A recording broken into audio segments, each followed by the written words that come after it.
তৃণমূল কংগ্রেস সংক্রান্ত প্রশ্নটায় আসি। মমতা ব্যানার্জি কি তার রাজনৈতিক জীবনের শেষ বড় নির্বাচন লড়ছেন? এর স্পষ্ট এবং নির্দ্বিধ উত্তর হচ্ছে হ্যাঁ। মমতা ব্যানার্জির রাজনৈতিক সংগ্রাম কিন্তু ৩৫ বছরের পুরনো।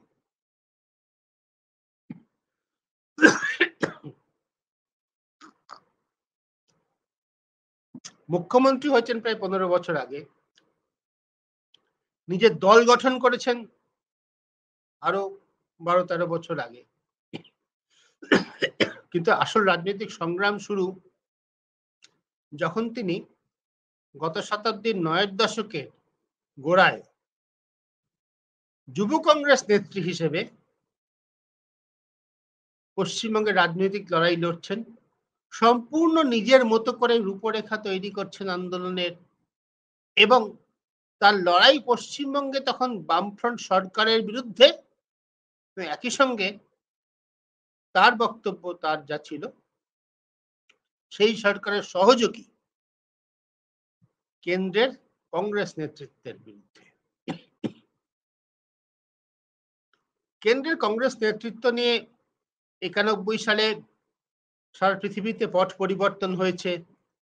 ৯১ সালে সোভিয়েত রাশিয়া ভেঙে গিয়েছে, দুই জার্মানি এক হয়ে গিয়েছে, উদার অর্থনীতি চালু হয়ে গিয়েছে, নরসিমহা রাও প্রধানমন্ত্রী হয়েছেন, মনমোহন সিং তার অর্থমন্ত্রী।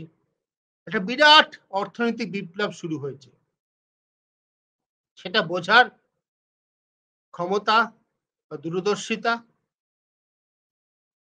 বহু মানুষের ছিল না। কিন্তু বাংলার মানুষের দৈনন্দিন ভালো মন্দ থাকা না থাকার নিরিখে যে রাজনীতি করা দরকার তা তিনি ওই সময় থেকে তীব্রভাবে শুরু করেছেন এবং ৩৫ বছর ধরে মমতা ব্যানার্জি কিন্তু নিজেই নিজের নেতা।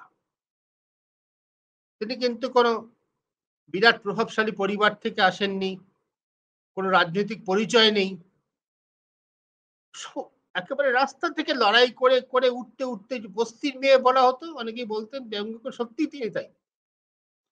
বস্তির মেয়ে যখন ক্ষমতার শীর্ষে পৌঁছন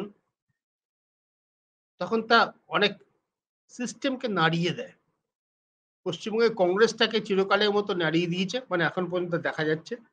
চিরকালের কথা বলবো না, কিন্তু ৩৫-৩০ বছরের জন্য কংগ্রেসকে তিনি শেষ করে দিতে পেরেছেন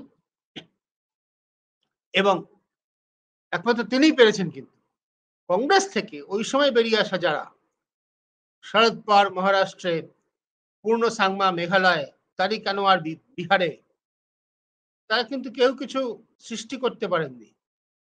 শরদ পাওয়ার কিছুদিন টিকেছিলেন নানাভাবে, পূর্ণ সাংমা তার পরিবারকে প্রতিষ্ঠা করতে পেরেছিলেন।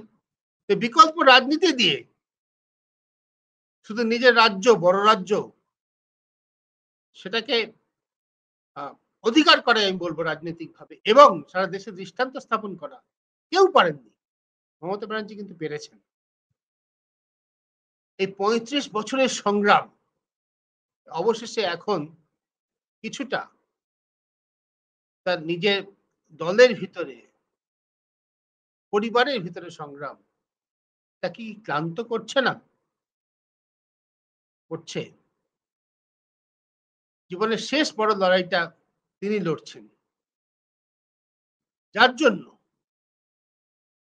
জন্য আগের বিধানসভা ভোটের আগে, তার আগে লোকসভা ভোটের আগে আমরা যেরকম অভিষেক মমতা বিরোধিতা দেখেছিলাম, কোথায়কার ছবি টাঙানো হলো, হলো না, কালী পূজায় কে গেল না ইত্যাদি, এসব বিরোধ কিন্তু এবার একদম প্রকাশ্যে নেই। তার কারণ এই নয় যে আগামী দিনের রাস্তাটা খুব মসৃণ। তার কারণ এইটা যে আগামী দিনে তৃণমূল কংগ্রেস জানে এবারে বিধানসভা ভোটটা খুব কঠিন লড়াইয়ের সম্মুখীন হচ্ছে। তাই এই যে অন্তর্বিরোধ, এই দলের মধ্যে সাংগঠনিক রদবদল, শিক্ষক সংগঠন থেকে শুরু করে জেলাতে কে নেতৃত্বে থাকবেন, কে থাকবেন না, নানা রকম শাখা সংগঠন, তাতে যে রদবদল হচ্ছে, খুব বেশি প্রতিবাদ প্রতিরোধ কিন্তু শোনা যাচ্ছে না। তার কারণ এবার সবাই বুঝে গেছেন লড়াইটা খুব কঠিন। ওবিসি যা নিয়ে কথা বলছিলাম, আদার ব্যাকওয়ার্ড ক্লাসের সংরক্ষণ, সেটা যেমন তৃণমূল কংগ্রেসের সংকট, ঠিক তেমনই তাদের সম্পদ হচ্ছে এই সাংগঠনিক শক্তি, যা এই মুহূর্তে বিজেপি, কংগ্রেস, সিপিএম সহ বামপন্থীরা কারণ নেই।